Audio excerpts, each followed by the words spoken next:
现代台语译本箴言第15章：温和的应答，互受气煞；刺插的话，激起受气。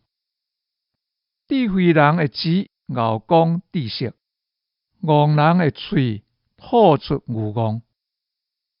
上主的目睭逐所在得看，好歹拢得监察。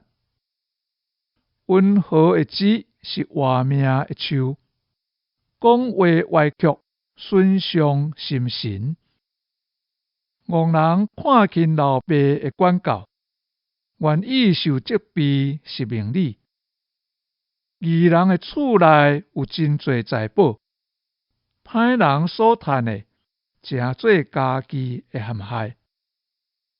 智慧人的喙保养知识，戆人的心毋是安尼。歹人献的祭，上主厌恶；正直人会祈祷，上主欢喜。歹人的路是上主所厌恶，追求公义是伊所喜爱。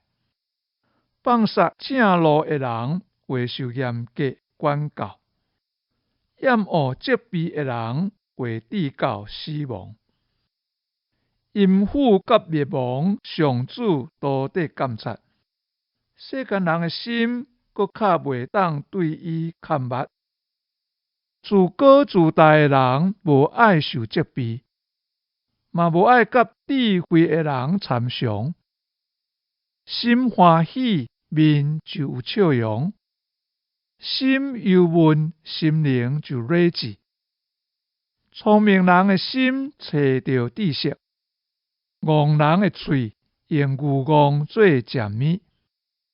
困苦的人日子歹过，心快乐的人亲像宴席无断。